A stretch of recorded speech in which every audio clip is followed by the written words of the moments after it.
গরু অথবা খাসির মগজ ভুনা রেসিপি।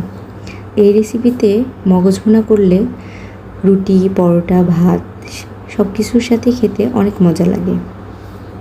আমি যেভাবে মগজ ভুনাটা রান্না করি আজকে আপনাদের সাথে সেই রেসিপিটাই শেয়ার করব। আপনারা চাইলে আমার রেসিপিটি ফলো করে মগজ ভুনাটা রান্না করে নিতে পারেন। বাসায় থাকা অল্প কিছু উপকরণ দিয়েই এই মগজ ভুনাটা রান্না করা হয় এবং খেতেও হয় অসম্ভব মজার।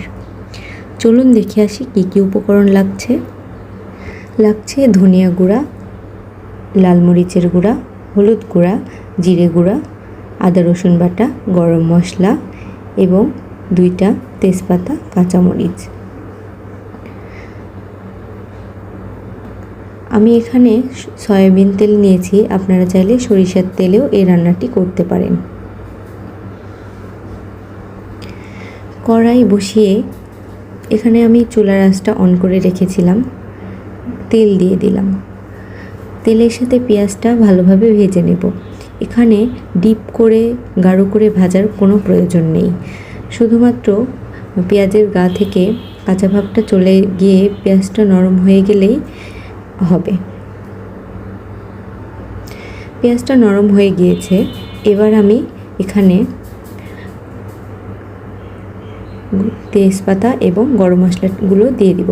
এখানে 2 টুকরো দারুচিনি, 4টা এলাচ এবং 4টা লবঙ্গ ব্যবহার করেছি। এই পর্যায়ে আমি আদা রসুন বাটাটা দিয়ে দিব। যেহেতু আমি এখানে একটা মগজ নিয়েছি তার জন্য আমি 2 চা চামচ আদা রসুন বাটা ব্যবহার করেছি। আপনারা চাইলে আদা রসুন বাটাটা বাড়িয়ে কমিয়ে নিতে পারবেন। আদা রসুন বাটাটা দিয়ে ভালোভাবে নেড়েচেড়ে মিশিয়ে নেব। এ পর্যায়ে চুলার আঁচটা একদমই লো ফ্লেমে করে দিতে হবে। এবার আমি এখানে গুঁড়ো মশলাগুলো সব দিয়ে দেব এবং এটা দিয়ে বেশি সময় নেওয়া যাবে না। হালকা নেড়েচেড়ে তাড়াতাড়ি করে পানিটা দিয়ে দিতে হবে। স্বাদ মতো লবণও দিয়ে দিতে হবে। আমি এখানে 1 চা চামচ লবণ ব্যবহার করেছি। আপনারা চাইলে আপনাদের স্বাদ অনুযায়ী লবণটা বাড়িয়ে কমিয়ে নিতে পারবেন। লবণ দিয়ে ভালোভাবে মিশিয়ে ঢাকনা দিয়ে রেখে দেব যতক্ষণ না পর্যন্ত মশলার গা থেকে তেলটা ছেড়ে আসে।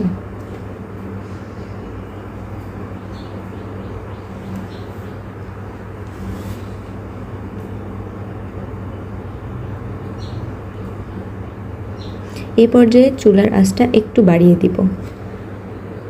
আমি এখানে অফ ক্যামেরাতে মগজ এবং কাঁচামরিচটা দিয়ে দিয়েছি।